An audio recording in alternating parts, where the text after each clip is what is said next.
housing shortages, and that's just adding insult to injury. The lack of suitable affordable housing isn't the fault of anybody who's suffering under the bedroom tax. The lack of housing is due to successive governments since 1979 not investing in council houses. The housing shortage and overcrowding is the real legacy of Thatcher's right to buy. And what they should be doing is investing in more public houses, which will get builders back into work and create more money within the economy. I said earlier that this is just one of the attacks that we're facing, but this campaign's already highlighted that we can defeat this government. A few minor concessions have been won, but by no means enough, so it's important that we keep fighting for this. But it also shows how important unity is. I know there's people here from many different political parties, different campaign groups, different unions. But the real fear that the Tories have is that we stay united and that we keep fighting together. Because when we fight together rather than fighting each other, we're far stronger, and they're terrified of that. There's nothing more important than fighting the ideological attacks in our community. The Tories seek to divide us. They pit the unemployed against the employed, the public sector versus the private sector. They paint the disabled and their carers as scroungers and disgracefully exploit concerns over immigration. They do divide us because they fear what we can achieve working together. I know we're not always going to agree, and there's nothing wrong with that, but when we can work together, it's our duty to do so.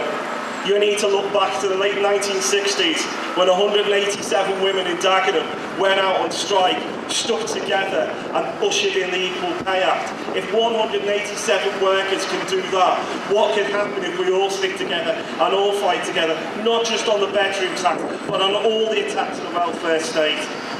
Ian Duncan Smith was lucky enough to inherit a £2 million house. Well, I'm never going to inherit anything like that, and I would imagine most of us aren't either. My inheritance was the welfare state. The generations before us fought for, and we've inherited that. And I'm damned if we're going to be the generation that squanders that inheritance. So let's stick together, keep fighting, and keep united, because together we'll win. Yeah, man. And a massive thank you to Mr. John Andrews. As Mr. John Andrews stated, people have made their houses a home. This has been taken away from them, which is a disgusting attack. So, next on the stage, I'd like to welcome Mr. Norman Adams. Stormin' Norman! Cheers guys for turning up. I was hoping I was going to actually follow John Smith from Disabled People Against Cuts. So I'm not going to shoot any of his foxes. But if, at the end, after John spoke, I think he's not touched on matters, I'd ask that I could come up and have another bite of the cherry. Only if I'm always lucky. Think lucky, you'll be lucky. This attack, and it is an attack, it's an attack on people who they assume can't fight back. I honestly believe, hang on, there's a sabotage.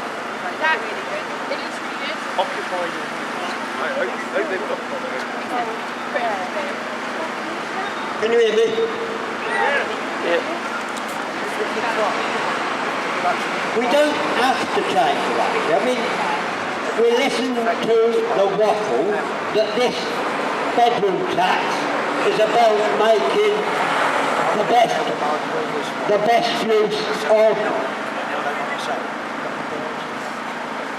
use of the resources we've got.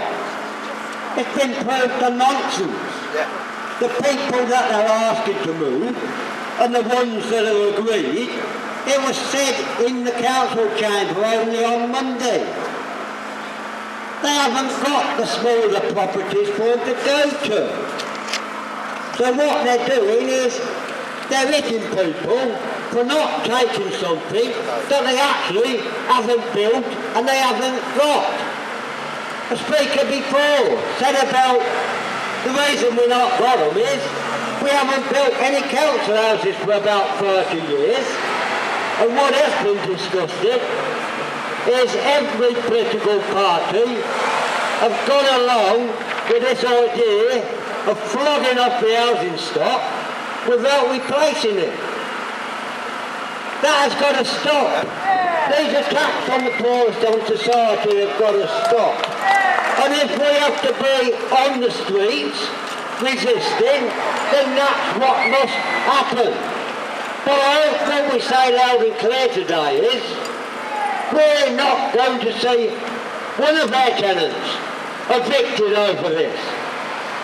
And I know that John and the disabled people only a fortnight ago paid Ian Duncan Smith a visit down at his mansion. He wasn't there to welcome them. Mind you, we didn't actually warn him we were going, but we had a great party. It's got a lovely pub. It's got lots of rooms.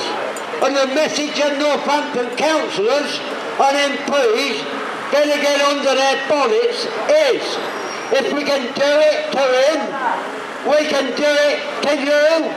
And every time a council tenant gets evicted, a tent will go up on your lawns. And that's not a threat, that's a bloody promise. I can afford a tent, I can't afford 14% council tax or this so-called bedroom tax. I definitely can't afford 25, but I can afford a tent, so keep your lawns cocked, please. Thank you very much. Stormer Norman, legend he is. Right, next up on the stage, I think we should have Mr. Tony Clark. Would you like to come to the stage, sir?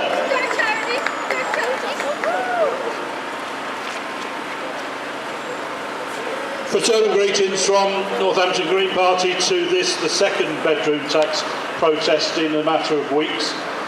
Where there is dissent, we will sow the seeds of protest. This protest will spring up into shoots of resistance, and we will fight this pernicious tax until we defeat it. And I say to you colleagues today that we're in for the long haul. This is going to be a long fight. It starts with the bedroom tax, it then continues to defend every single individual who is being hurt by this government simply for being poor. It's to defend every single person that has a low income, that has to rely on the welfare top-ups to their wages because their employers will not pay them a decent wage. It's for everybody whose benefits going to be frozen for the next 3 years because the government say they can't afford to look after their own people, but they can afford to continue to take war to the rest of this world. We had a UKIP van here earlier today. I wish they'd have stayed. I wish they'd have stayed. We could have invited the Northampton public to listen to what their policies really are. There are people in these streets who are considering voting UKIP on Thursday, considering voting for a party that wants to fully privatise the NHS, considering voting for a party that wants to increase the defence budget by 40%, by building 4 new nuclear submarines, arming them with American bombs, at a time when we're kicking disabled people out of their houses because they can't afford to pay a pernicious bedroom tax. What sort of a party is it that won't stick up for those in society that need our support? John McGee, thank you for coming from the Labour Party. John, I've long admired the county Labour group. You fight hard, and you fight hard on behalf of the people in this county. I only wish we could transport some of that fight into your colleagues at the Town Hall. On Monday, at the Borough Council, we witnessed the Council's third Tory party, its Labour group, put forward a feeble, fickle motion that did absolutely nothing to defend people against this tax. What did they do? First of all, the motion talked about a so-called bedroom tax. There's nothing so-called about it. If you take people's money away, that's a tax. And then it went on to say that they welcome the Tory Council setting up an appeals committee, a tear and heartache committee, which might just stop some people getting evicted. I tell you, comrades, there's only one way to stop people getting evicted, and that's if we turn up en masse, stop the evictions ourselves, stand in front of those who want to kick people out of their home, and act on the principles that make us the people that we are. said this is a long fight, it will be a long fight. I said it's a fight that will take us beyond the bedroom tax, it will take us beyond the bedroom tax. But I say to you now, keep doing it, keep meeting, keep talking. Those seeds of protest will turn into shoots of resistance. And I say to you now, all the words that I speak and other people speak are worth nothing, unless we follow this up with action. So I ask you all, not just to be here when we call you to protest, to be there with us when we're on those doorsteps stopping people getting evicted. I ask you to be there with us when we're in council chambers asking councils to act. And I ask you to be with us this month, next year, until we get rid of this awful Tory government, and then we fight again. If we end up with a government after this one that denies and resists and ignores the voices of the lowly paid and the poor, then we'll keep on fighting. Let none of us forget the governments of Felon Attlee that built the welfare state who deserve our praise. And let none of us forget that if we want a future as fit for us as it was for the heroes that come back from that 1945 war, then the only way we get that is if we fight for it. And I ask all of you to stand together, to stand on the left, united, fighting against this government, any other government that wants to take us on.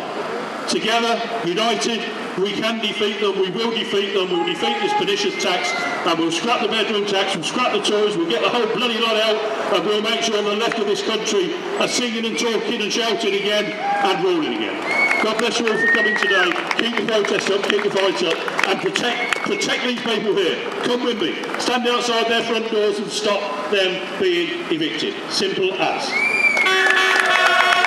Mr. Tony Clark, thank you very much, sir. I'd just like to take this chance to give a shout out actually to Mr. Chunky Mark, the artist taxi driver.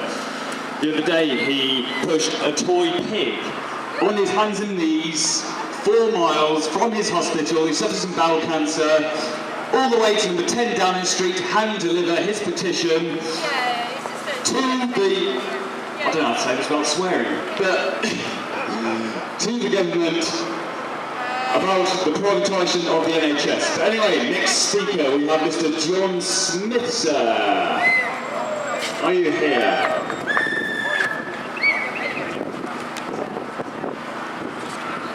Nice to have that in the background, but Here you go, sir.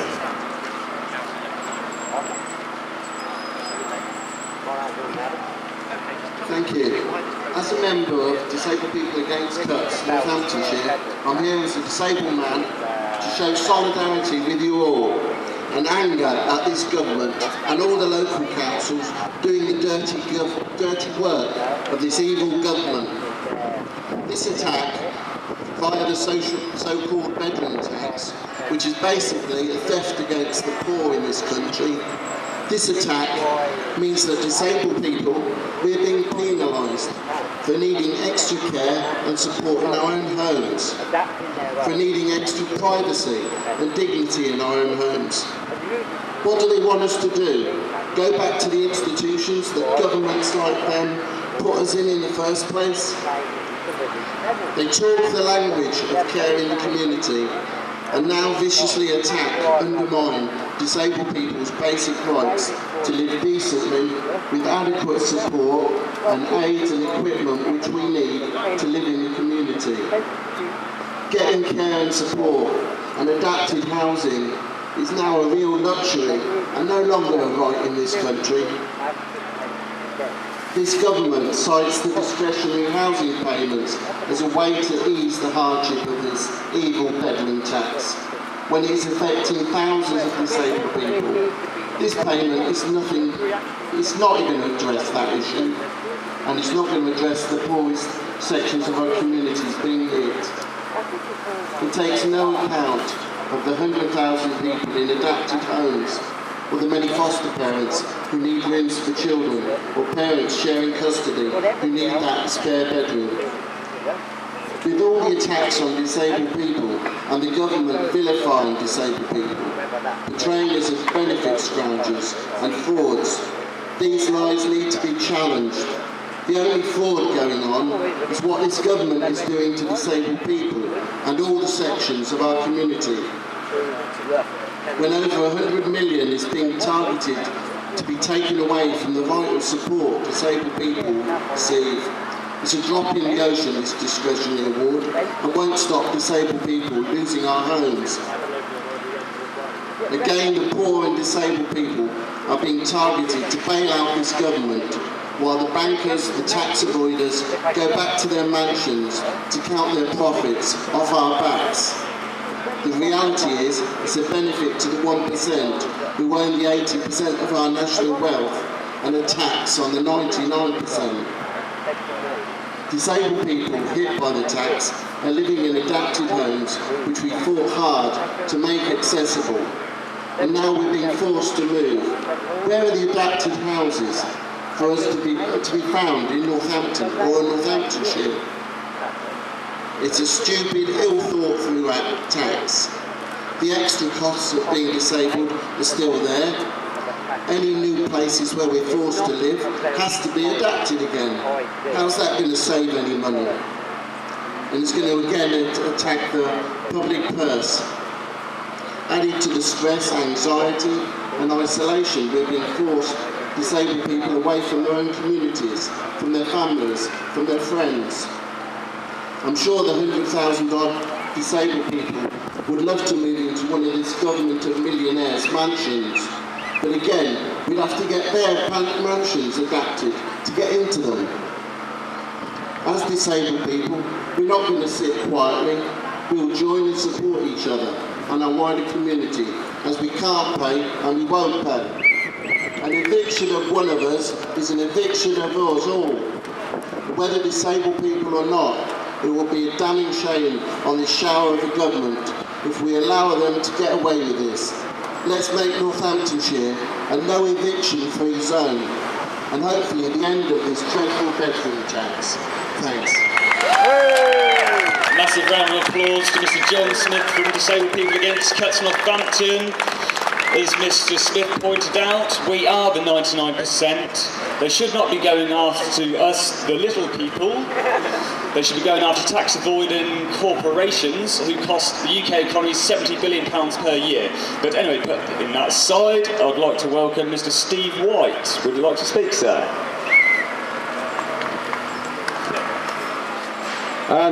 Hi. I don't want to reiterate too much what all the other excellent speakers have been saying. I bring fraternal greetings as well from the Trade Union and Socialist Coalition and the Socialist Party in Northampton. We completely support this fight against the bedroom tax, and I agree with all the comments that have been made by Norman, Tony Clark, John Andrews, and all the others and John Smith who've been talking out about this dreadful, spiteful and vicious tax that's been brought in by the government. But then, at the end of the day, this tax can be defeated. If we look to what happened with the poll tax in the 1990s, we had a government there which was seen as strong, whereas this government now is seen as weak and is divided. It's a coalition government. But because of the united action in a campaign, a can't pay, won't pay campaign, lodged by all the people who against the poll tax, that poll tax was defeated and put into the dustbin together with the Thatcher government at that time. So basically, I mean, we need to defend and support every single tenant against eviction. We need to support and defend every single tenant who either can't pay or won't pay this spiteful and vicious tax. We need to organise local campaigns to oppose the tax, defend our homes and link them to the existing anti-cuts groups. We need to stand candidates against councillors who are not prepared to support and pledge to scrapping this tax and supporting a no evictions policy. We need to cap rents and build homes, invest in a major programme of council house building and refurbishment so there's affordable homes for all. But on top of that as well, we have to remember, we have to bust the myth about benefits and housing benefit and benefits in general. Most benefits are paid to working people. Benefits are a subsidy to big business. We need to have a campaign to end low pay as well, so people don't actually have to claim benefits. So we need to fight all the cuts. The trade unions must get involved as well, and they should build for a 24-hour general strike as the next major step in the campaign against austerity. We need to build a society that's run for the millions and not the millionaires, for the 99%, not the 1%. A government of fairness and a government that's based on need and not greed. Thanks, and solidarity to everyone. Many thank you, Mr. Steve White. As Steve points out, we are from all different groups, but we should unite and come together and fight this evil government. Next up, we have Bianca Todd. Would you like to come? Hello, ladies and gentlemen. I thought that you needed a lady speaker because, quite frankly, we've heard from the men. And what I wanted to do is to tell you a couple of things. Firstly, does the bedroom tax affect me? No, it doesn't. I'm really lucky. So why am I involved? I'm involved because the type of place that I want to live in is a place where people are treated fairly. It's a place where actually social injustice is challenged right from the beginning. It's a place where equality actually means something. So I've got a choice. I can either sit at home, watch the television and do nothing and pretend that it's about other people, pretend that it's not going to affect my neighbours, pretend that actually the people that this is affecting might not be my employees, my colleagues, my friends. And I made the decision that what I needed to do was to get up and do something. So, what am I going to do? I make a pledge. I run a youth organisation that is based in Northampton and works nationally. Wherever there is evictions, we're going to be there, all of my staff team, every single time. If one of us gets arrested, we'll all get arrested, and you know what? We don't care. Because this is a time when actually Northampton Borough Council, you can't actually bully us anymore. Northampton isn't going to stand with this very poor politics. What we need is young people, women, ethnic minorities, new people getting involved. This is the time to do it. Now, I'm nobody special, but I can do it. So if I can get up here and speak, if I can try my best, if I can say I'm going to risk my liberty for other people, you know what, we can all do that. So what our job is today is to look around and go, okay, how am I going to bring somebody next time who I've never met before, who's never been on a protest? How are we going to make sure that we're the same number of people as there was at Corby's? When I went to Corby, there was 300 plus people. It was fantastic. This is much better than the last protest, so we're growing, but we are at the beginning. So what I did last time is I sent my dad here because I was in Corby. This time I brought my mum. Next time I'm going to bring my sisters. So all around you, you've got mums and dads, you've got grandparents. Where are they? Where are your children? What are you doing? Are you only educating yourself? Why is it that we're just doing things individually? Is that because we've come from a Margaret Thatcher individual society and we think that's normal? It isn't normal. Northampton's going to make a change. Remember who you vote for. The elections are in a couple of weeks. Our county councillors are going to be able to help us with this whole campaigning. That's their job. That's what they pay us for. That's what we do. We get them involved in the politics. I think this is a great day. It's a great beginning. And can I just give a great big shout out, not only to you guys here, but to the people who are walking past, thinking, actually, I might have learned something today. Actually, it's time to get involved. However, the fight doesn't stop today. Who is your borough councillor and what are they doing? What are you making them do? Have a fantastic weekend. Smile, go to the park, eat food, be joyous, but make sure you're there for your friends. Hey, round of applause for Bianca Todd. As Bianca points out, you are the voice, so speak out. Do not be afraid. Your voice can be heard. Right, so, on that point, we have no other speakers. Would anyone like to speak? Come to the stage. Who are you today?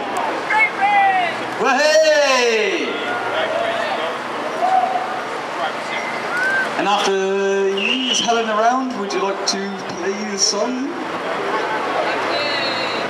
Hello, comrades. Comrades, I am Primrose, and I am unfortunately a human being. Well, that's not unfortunately, but my rights are important like everybody else, and I know my human rights and universal human rights, and I will occupy my home, and I will barricade myself in my home. I am threatened by eviction now, and all because I will not cooperate with a company that's telling me what to do. There are, may I say they are, arrangements out there by common law and lawful means, as well as protest, as well as direct action. Now my organisation that I unfortunately have to rent from will not adapt my home. I am stuck in an unsuitable home. What is a bedroom? Any room can be a bedroom. I will fight this unlawful tax of any nature. I will fight all these unlawful welfare reforms. I will make a sit, not a stand. I will make a point, not just for me, but many people bedbound today, every day of their lives, ain't able to speak like we are today. Thank you.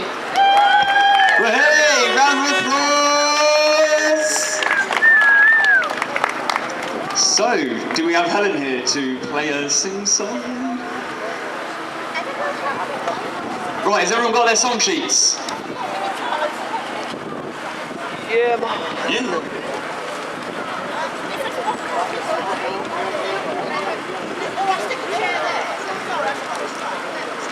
Could everyone stand forward, please?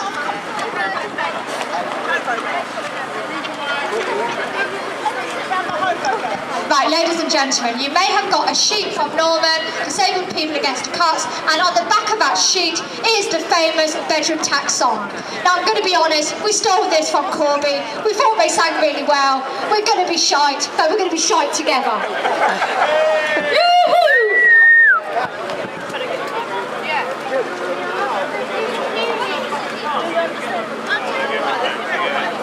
No, I know.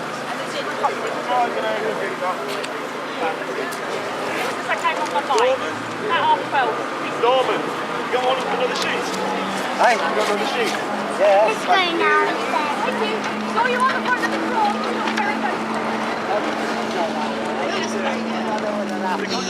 Oh, you. Down on the wall.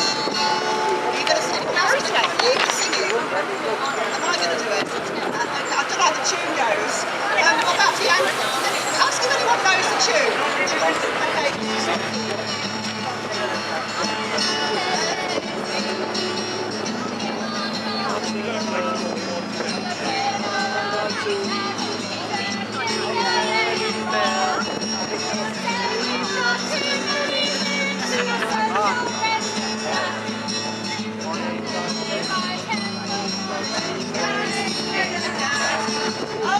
Gary had a bedroom in Holy Council Flats. He and Duncan Smith and Co. have put an end to that. They say live in a small house, they say that is a blame. When the odds against you, finding one on 9921.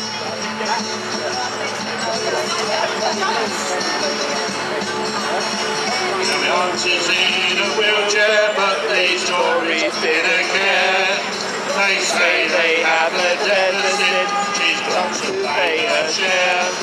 £60 a month they'll take her, leave her till her fate. While giving millionaires a tax cut, but they say they're due a break. Oh, you cannot have a spare room in a Holy Council flat. He and Duncan Smith and Co. have put an end to that. They live in a small house, they say that is their plan. When the odds against you, finding one on 9921.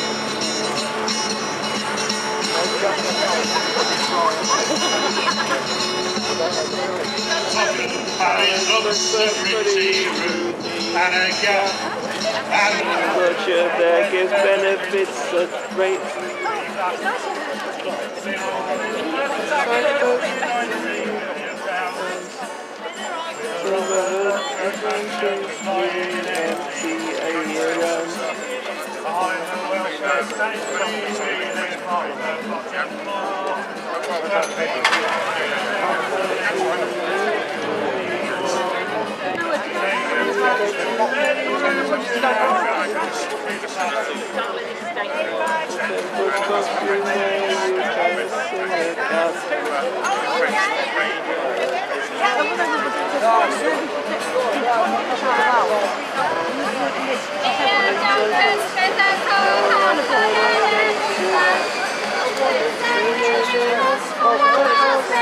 That is their plan. We also get to fighting on 1991. Again! Again! I'm good, Steve. We're going to end now. Gentlemen,